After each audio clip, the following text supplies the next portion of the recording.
Gente querida, que alegria estar aqui com vocês. Quem trouxe a escritura pode abri-la em 1 de Samuel, capítulo 21. Nós vamos hoje falar sobre como que homens de Deus, homens da aliança, pessoas que são salvas, têm fé no seu coração, mas que ainda assim podem vacilar e tomar decisões buscando salvar a si mesmos, e com isso vão para cada vez mais longe de Deus. Quando um ser humano toma atitudes sem considerar a voz do Senhor, quando um ser humano toma decisões baseado na sua própria expertise, na sua própria habilidade, e ele tenta promover para si mesmo a subsistência, ele vai para cada vez mais distante da vontade de Deus para a sua vida. Nós vamos ver essa grande verdade a partir da história de Davi, ou da fuga de Davi, e no final farei algumas aplicações para as nossas vidas, ok? Vamos começar então no primeiro livro de Samuel, no capítulo 21. Eu vou ler alguns trechos e depois a gente vai ler também o capítulo 22. Ainda à guisa de introdução, é importante nós lembrarmos o contexto histórico que esse texto aqui está inserido. Todos vocês conhecem a história do rei Davi, pelo menos nós conhecemos aquelas que são as circunstâncias, as situações ou os eventos que são mais marcantes, como por exemplo quando ele foi ungido por Samuel rei de Israel. Mas entre a unção que ele teve como rei e a concretização para que de fato ele assumisse o trono, se passaram muitos anos. E entre esses anos aconteceram muitas coisas, como por exemplo no vale de Elá, quando um filisteu incircunciso insultava e inquiria o povo de Israel, dizendo: já que vocês querem nos atacar, então mande até mim o campeão de vocês, e eu lutarei contra ele. Se eu o vencer, vocês serão os nossos escravos, mas se vocês me vencerem, eu serei, e nós, os filisteus, seremos escravos de vocês. Durante muitos dias, este filisteu incircunciso, foi assim que Davi se referiu a ele, Golias, insultou o povo de Deus, e ninguém teve coragem, absolutamente. Até que Davi, a pedido de seu pai, levando leite de cabra e alguns pães cevados para seus irmãos que estavam na batalha, chegou no campo de batalha e ouviu esse insulto, ficou indignado. Como assim? Ninguém foi até lá? Ninguém foi lá matar esse cara? E então Davi vai até ele e luta contra o filisteu Golias. Curiosamente, Golias, quando o vê, o insulta, dizendo: por acaso sou eu um cão para que venha contra mim com um pedaço de pau e pedras? Ao que Davi teria respondido: você vem a mim com espada, lança e escudo, mas eu vou contra ti em nome de Yahvé Shabaoth, o Senhor dos exércitos. E Deus deu vitória para Davi. Não sem razão, o rei de Israel, envaidecido e embebedado em ciúme, em inveja, na sua própria arrogância, conspira contra a vida de Davi. Afinal de contas, as mulheres e as crianças começaram a cantar canções sobre esta grande e importante batalha vencida pelo herói militar Davi. Canções que tinham um refrão como do tipo: Saul matou milhares, mas Davi dezenas de milhares. Então Saul conspira contra Davi e tenta matá-lo. Jonatas, o seu filho, sabendo dos planos para tirar a vida de Davi, do seu pai, corre em Davi e conta para ele, o faz consciente dos riscos que ele estava correndo no palácio, E então Davi toma uma decisão, que é de fugir. Veja, essa decisão de Davi, ela é uma decisão certa ou errada? É uma decisão boa ou ruim? É uma decisão que aparentemente é certa. Ora, tem um rei querendo me matar. Tem um sujeito que colocou um alvo nas minhas costas. Tem um cara que está me ofendendo frontalmente e ele é o rei, ele tem todo o poder para realizar a minha execução, publicamente inclusive. Ele tem muito mais autoridade sobre mim do que eu mesmo. Ele é o meu rei. Então, temendo pela própria vida, Davi foge. Aparentemente, essa é uma decisão boa. O problema é quando nós fazemos algo que Deus não mandou a gente fazer. E quando Deus não mandou a gente fazer algo, mesmo coisas que aparentemente são boas, se tornam um erro nas nossas vidas, porque elas nos afastam da vontade de Deus para nós. Isso vai ficar muito claro aqui no texto. Portanto, aqui em 1 Samuel capítulo 21, Davi começou a fugir de Saul. Veja, Davi está temendo pela sua própria existência e ele decide fugir. Então, o texto começa, então, versículo 1. O então é uma conjunção coordenativa, né? Dizendo que, vocês faltaram na aula de português? Dizendo que isso tem ligação com o que aconteceu imediatamente anteriormente. Portanto, então, Davi foi até Nob. Davi vai fugir de Saul e ele vai até Nob, ao sacerdote Aimeleque. Aimeleque, tremendo, saiu ao encontro de Davi e perguntou: por que você está sozinho e ninguém veio com você? Veja só, Davi decide fugir e o primeiro lugar que Davi vai é para Nob, uma cidade a leste da capital.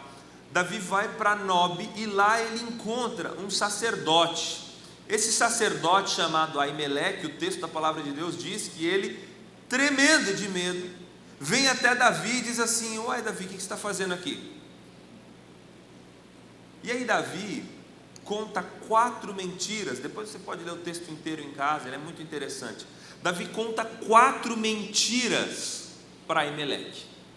Davi diz assim, em primeiro lugar: na verdade, eu vim a serviço do rei. Mentira, ele estava fugindo do rei. Segundo lugar, Davi diz assim: não, na verdade, o serviço que eu vim fazer é secreto, por isso eu não posso contar o que eu vim fazer. Segunda mentira. Terceira mentira, Davi diz assim: na verdade eu não estou sozinho, os meus homens eu deixei do lado de fora da cidade. Terceira mentira, porque ele saiu sozinho, fugido. E a quarta mentira, Davi diz assim para Aimeleque: escuta, você tem pão aí, alguma coisa para comer, porque eu estou com muita fome. Aimeleque diz assim: ora, eu tenho pães, os pães da preposição. E aí, se você já leu o livro de Levítico, você sabe do que se trata os pães da proposição. Eram pães que podiam ser manuseados, mas as pessoas precisavam estar puras, não puras moralmente, mas puras cerimonialmente.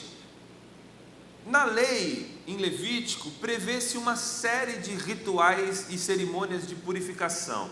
Então, uma das coisas, por exemplo, para você manusear o pão da proposição, você não podia ter tocado em mulher nos últimos 15 dias, por exemplo. Você tinha que tomar um banho ritualístico, uma série de coisas. Mas algumas coisas eram fundamentais. Por exemplo, você não podia ter tido relações íntimas nos 15 dias anteriores. E aí o sacerdote Aimeleque fala: Davi, eu só tenho os pães da proposição, eu não tenho pão comum aqui. Se você quiser pode comer, mas você está pronto para isso? Você está puro cerimonialmente para isso? Davi respondeu, versículo 5, ao sacerdote: sim, como sempre. Olha o cinismo de um mentiroso. Como sempre, quando eu saio em campanha, foram-nos vedadas as mulheres, e os corpos dos soldados estão puros. Se isso acontece até numa viagem comum, quanto mais eles estão puros hoje.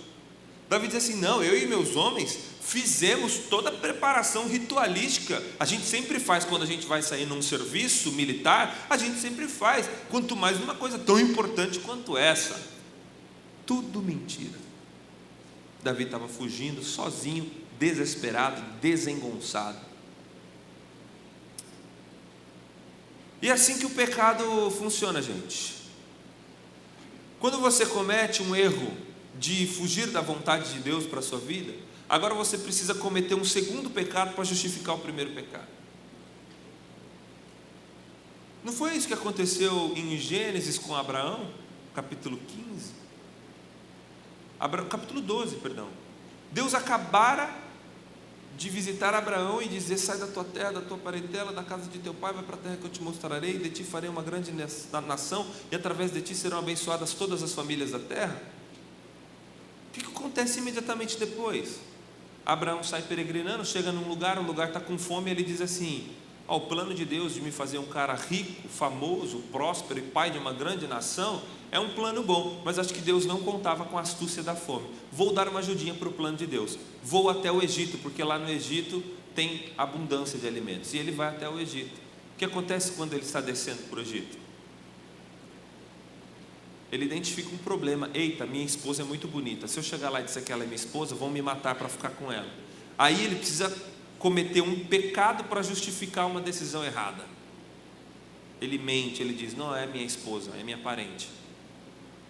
A única coisa que aconteceu foi que ele não morreu. O texto diz que Faraó deu dinheiro para ele em troca da esposa dele. Agora a esposa dele tem que se deitar com um rei pagão. Foi para o harém de um rei pagão.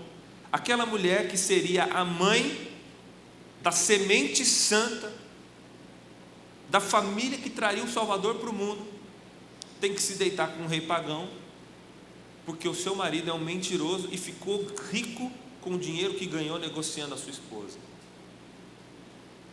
E aí Deus tem que intervir. Em Gênesis 12, pragas caem no Egito também, para que aquela situação fosse resolvida. Porque este é o padrão da Escritura. Quando você sai dos planos de Deus para a sua vida, agora você tem que cometer pecados para justificar os seus erros. É isso que Davi está fazendo. 4 mentiras para justificar os seus erros. Sabe o que é mais irônico nesse texto aqui? Davi está com sede, está com fome de quê? De pão. Mas Davi é de qual cidade?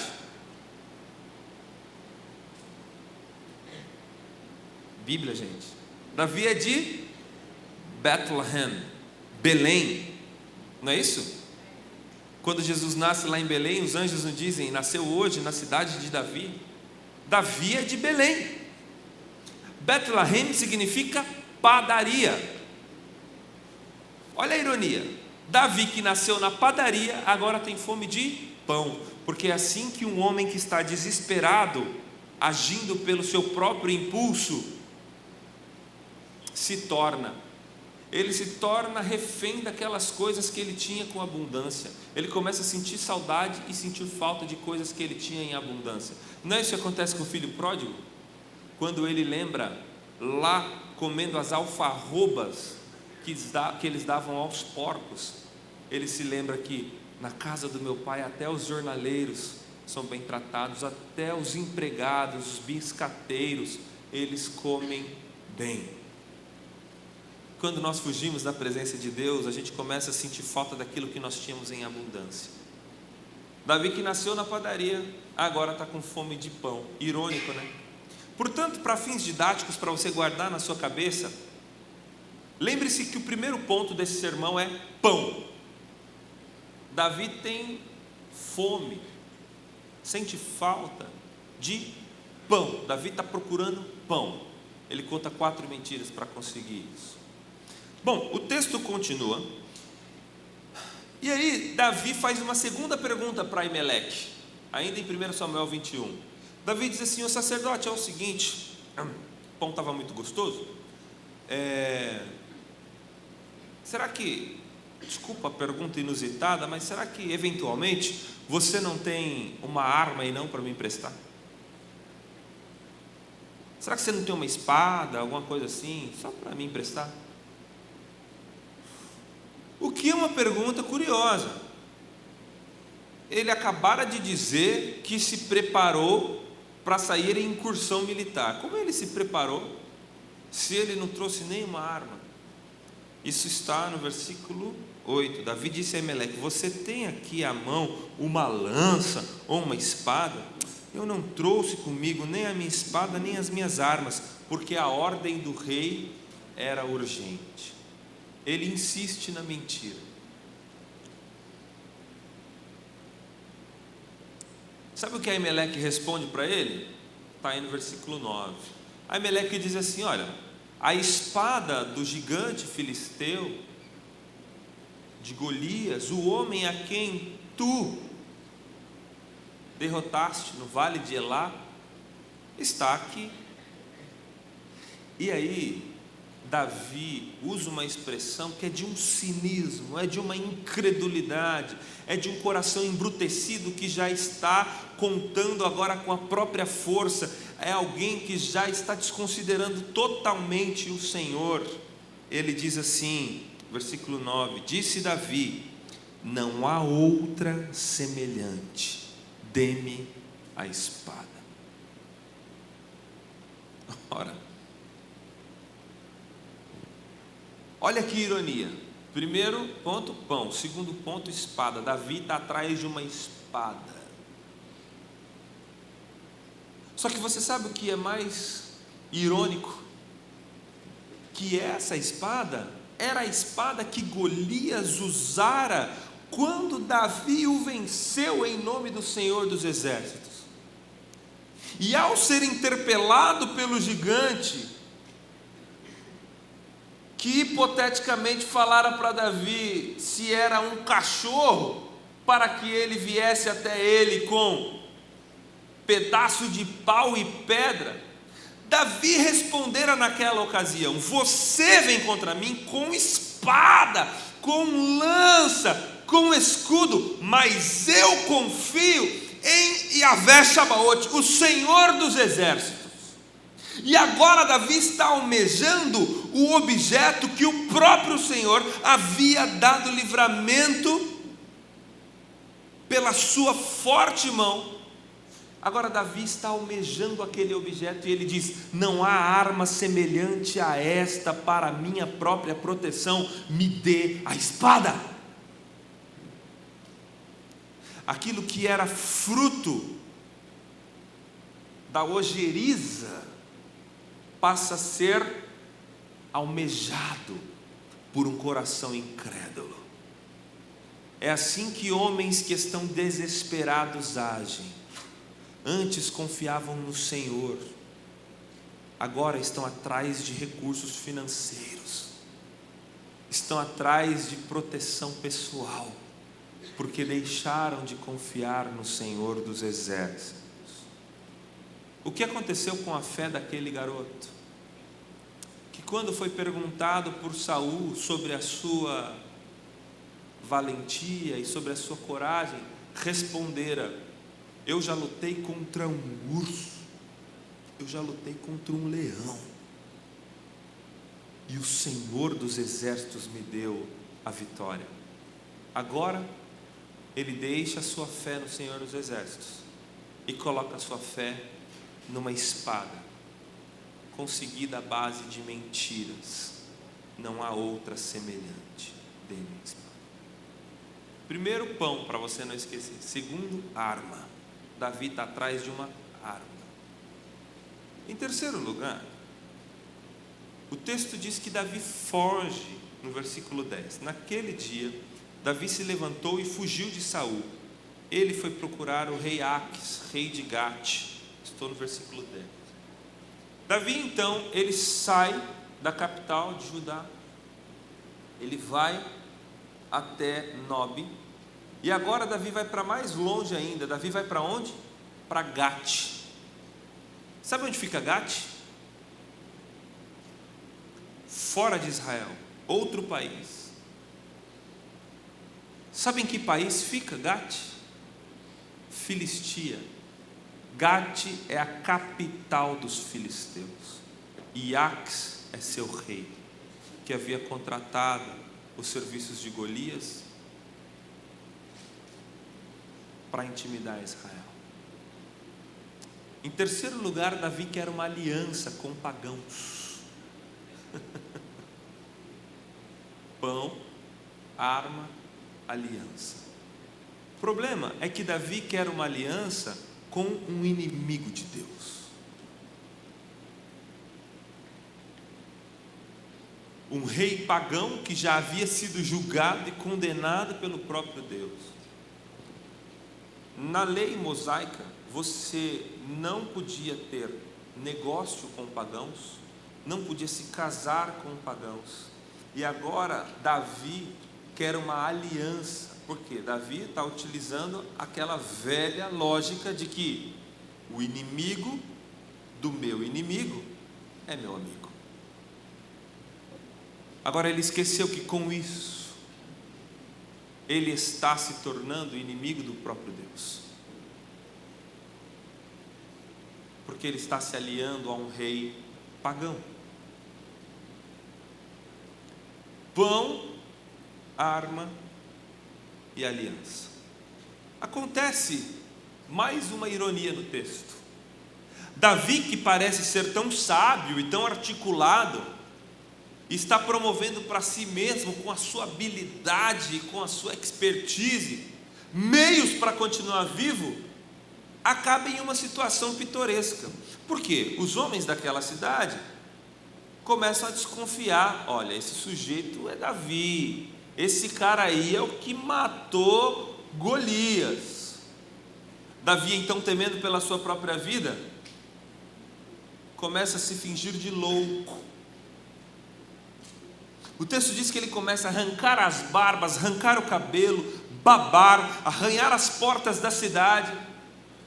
Ele começa a fingir que é um louco. Ora, que irônico! O homem que é tão esperto, é tão astuto, agora tem que se fingir de louco. Mas no final, essa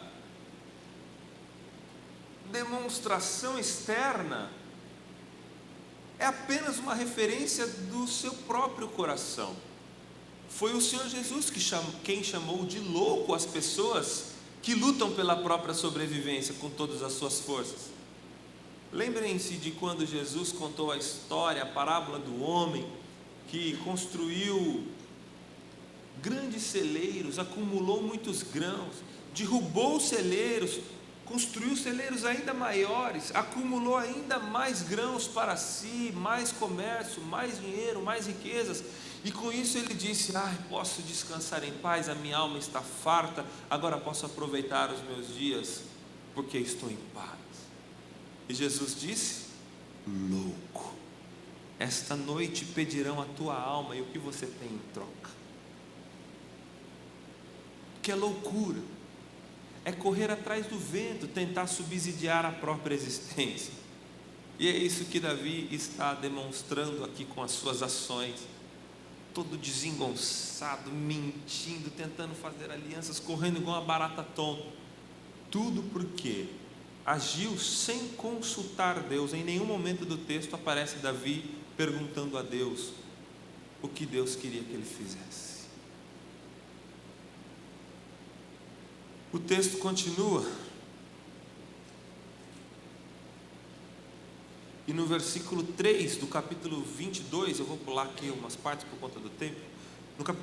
No versículo 3 do capítulo 22, o texto diz assim: daquele lugar, Davi foi para Mispa, em Moabe, e disse ao rei de Moabe: deixe que o meu pai e minha mãe fiquem com vocês, até que eu saiba o que Deus vai fazer de mim. Davi levou-os ao rei de Moabe, e eles moraram com ele durante todo o tempo em que Davi esteve naquele lugar seguro. O que eu falei no começo do sermão, que cada vez que um homem toma uma decisão unilateralmente, sem considerar o Senhor e o conselho de Deus para a sua própria vida, Ele vai para cada vez mais perto de Deus ou para cada vez mais longe de Deus? Mais longe. É isso que acontece geograficamente. Davi estava na capital, ele vai para Nob, depois ele vai para os filisteus, agora ele vai para Moabe, ainda mais distante. Pastor, qual que é o problema de ir para Moabe? O texto diz que Davi estava procurando um lugar seguro, uma fortaleza em traduções mais antigas. O termo original em hebraico é Matzilda, fortaleza. Davi estava procurando uma fortaleza. Então, para você lembrar desse quarto evento: pão, arma, aliança, fortaleza. Davi está procurando uma fortaleza. Parece uma coisa boa, parece uma coisa certa, parece uma coisa justa. Era um erro grotesco. Eu explico. Quem se lembra qual personagem da Bíblia era de Mispa, de Moabe? Grita aí. Ruth. E quem era Ruth? Ruth era uma pagã. Ruth era alguém que não era do pacto, não era do povo de Deus, era do povo da rebelião. Porque quando Deus, lá em Gênesis, prenuncia que um dia haveria alguém que pisaria e esmagaria a cabeça da serpente e desfaria as obras de Satanás, agora Deus escolhe Abraão para dar origem a este povo, que os planos de Deus, desde a eternidade, é que a redenção acontecesse na pessoa de Jesus Cristo. Portanto, o povo do Antigo Testamento tinha fé no Messias que viria, nós temos fé no Messias que veio, mas as administrações da antiga para a nova aliança são diferentes, porque no Antigo Testamento o povo de Deus estava circunscrito a um limite territorial, a fronteiras, era um povo étnico, era o povo de Israel. E a revelação na Escritura é a revelação progressiva. Deus se revela a Abraão, e de Abraão Deus cria uma nação, porque a intenção era de que o Messias, aquele que desfaria as obras da serpente, quando chegasse aquilo que Paulo chamou de a plenitude dos tempos, ele iria ascender na cruz do Calvário, carregar o pecado de todo o povo de Deus, tanto da antiga aliança como da nova aliança, feita no seu sangue. Tá, pastor, o que isso tem a ver? Porque as intenções de Deus sempre foram, depois da morte de Jesus, ter um povo espiritual, uma nação de sacerdotes espirituais, um povo composto por gente de toda tribo, língua, povo e nação, inclusive por vocês, recifenses. A ideia de Deus era ter adoração de todo o mundo. Veja se não é isso que ele prenuncia para Abraão: através de ti farei benditas todas as famílias da terra. A ideia era de que toda a terra estaria cheia da glória de Deus, e Jesus Cristo teria salvos em todas as nações, uma nação santa e espiritual. Mas até a vinda do Messias, o povo de Deus estava circunscrito a uma fronteira geográfica. Mas como o plano de Deus já previa a inserção de gentios no povo, o enxerto de gentios na videira, é assim que Paulo usa a expressão, Deus mesmo no Antigo Testamento, ele já dava vestígios, lampejos desse ideal, e ele trouxe algumas pessoas para o pacto, como por exemplo a prostituta Raabe, que era de Jericó, pagã, mas ela foi inserida no pacto. Como Ruth, por exemplo, que era pagã lá de Mispa, só que a Ruth casou-se com um homem. Este cara, Malom, e seu irmão Quilion morreram. O seu pai também morreu. E a sogra de Ruth, Noemi, que tinha vindo por conta da fome de Israel para Mispa, fugindo de Israel e da fome, perde o seu esposo e os seus 2 filhos. Agora ela olha para as suas 2 noras pagãs e diz assim: olha, nós não temos mais nenhum vínculo formal familiar, portanto eu vou voltar para minha terra natal e vocês fiquem aqui em Moabe. Uma nora aceita a recomendação e diz: é verdade, Noemi, você tem toda a razão, vamos embora. Mas Ruth, a outra nora, olha bem no fundo dos olhos da sua sogra e diz assim: o seu povo é o meu povo, o seu Deus é o meu Deus, aonde tu fores, eu também irei. Ou seja, Ruth estava se convertendo ao Deus de Israel, dizendo: eu abro mão de todo o paganismo, eu abro mão de tudo aquilo que eu vivia, eu renuncio à minha vida, à minha cultura, à minha nacionalidade, e eu quero o povo de Deus, eu quero este Deus da aliança. E aí ela vem junto com Noemi para Israel, e ela é inserida no pacto, porque ela se casa com um sujeito chamado Obed. Obed tem um filho chamado Jessé.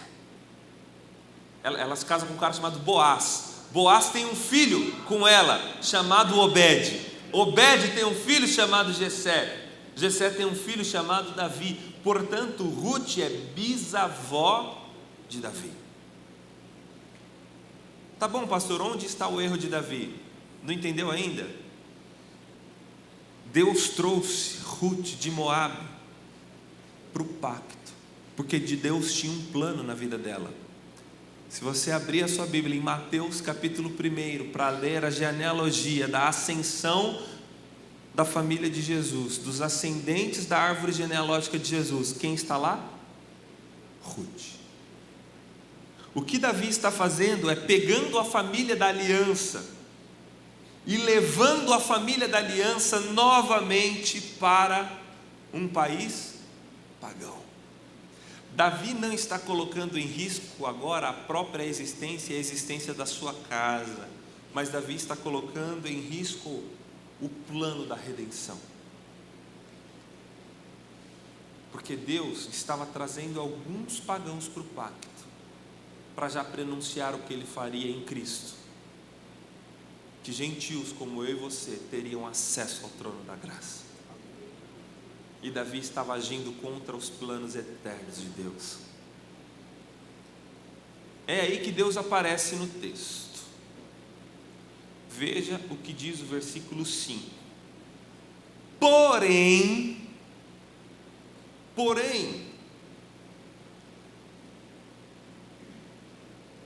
sempre que aparece mas, entretanto, porém, contudo, todavia,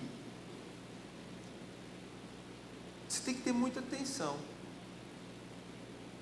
porque são conjunções coordenativas adversativas.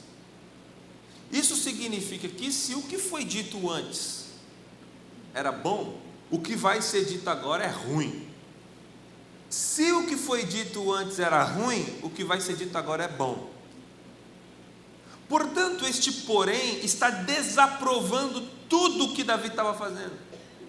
Davi estava fazendo isso. Porém, Deus aparece na história. O profeta Gade, não é Gate, a cidade dos filisteus, o profeta Gade disse a Davi. Esse profeta foi um importante profeta na vida e na trajetória de Davi, intersectou Davi várias vezes em sua jornada com a palavra de Deus. Olha o que Deus disse para Davi: não fique neste lugar seguro, vá e entre na terra de Judá. Ora, Davi poderia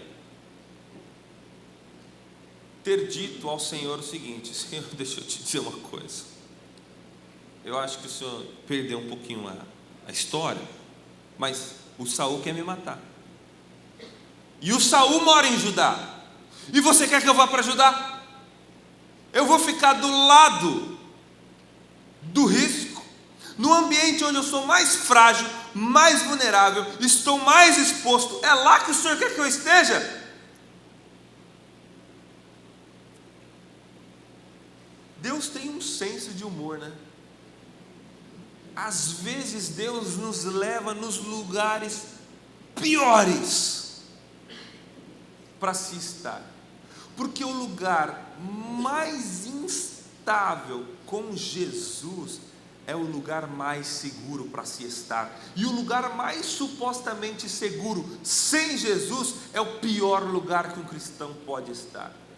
É melhor uma masmorra com Cristo do que um trono sem Ele, disse Martinho Lutero. Deus aparece para Davi e diz: Davi, volta para o lugar de onde você não deveria ter saído, porque eu não mandei você sair. E Davi poderia ter dito: Senhor, mas lá eu estou vulnerável, lá eu estou exposto. E Deus poderia ter respondido para Davi: mas Davi, a sua segurança não é uma arma, uma mentira, um pão, uma aliança com pagãos. A sua segurança sou eu. Quem garante a sua vida sou eu. Eu é quem tenho planos para você, de fazer de você o rei desta nação. Portanto eu cumprirei a minha palavra. Não tenha medo, confie somente. E o texto da palavra de Deus diz que então Davi saiu e foi para os bosques de Herete. Se você olhar no mapa, literalmente do lado do palácio de Saul.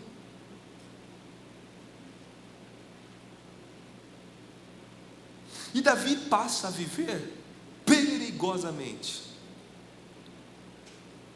E você sabe o que acontece com Davi? Nada, porque o próprio Deus garante para ele a sua segurança.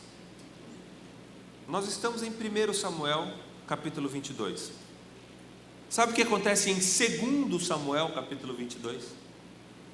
O texto começa assim, de 2 Samuel capítulo 22, versículo 1. Estas são as palavras, é o Salmo 83 também.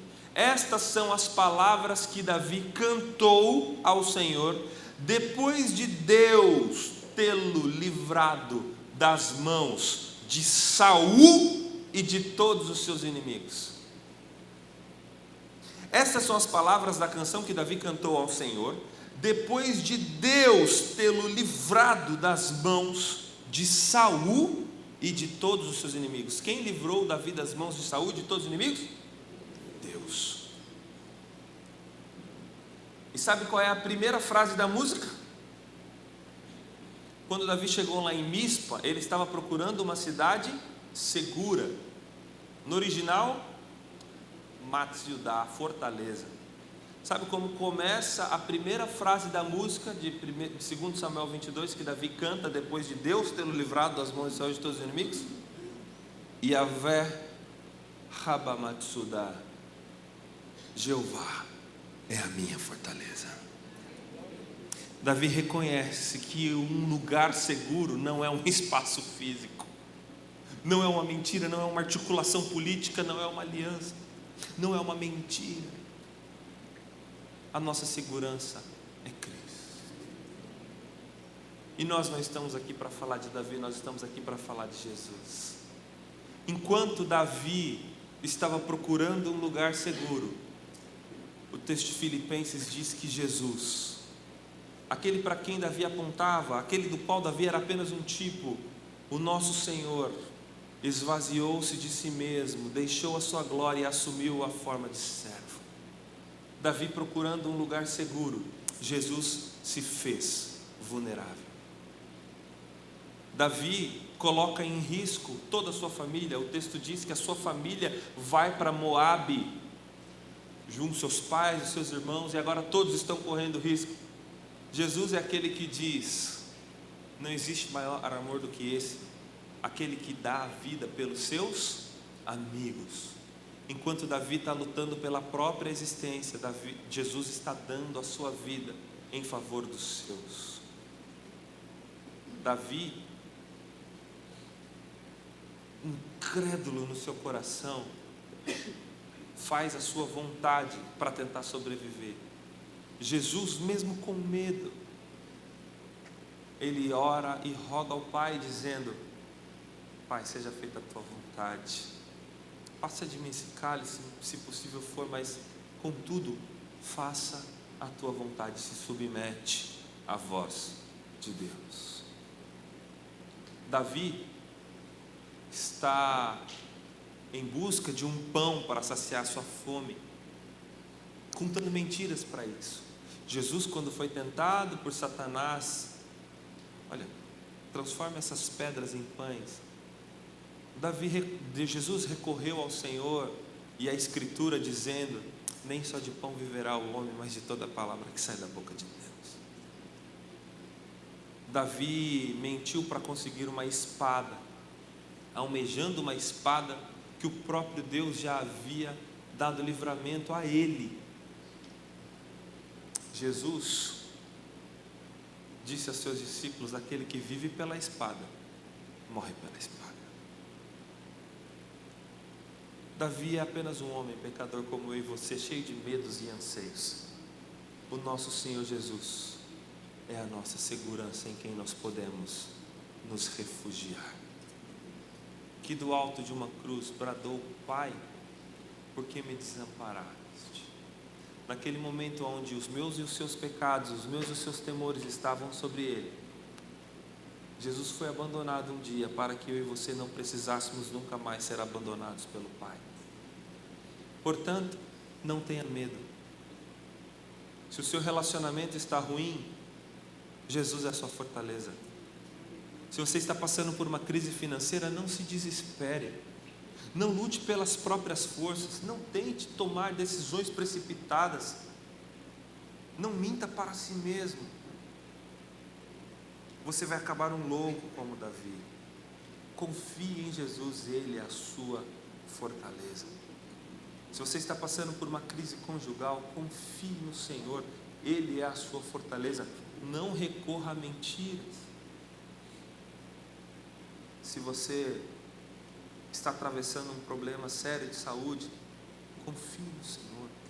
Coloque sobre Ele toda a sua ansiedade, Ele cuida de você.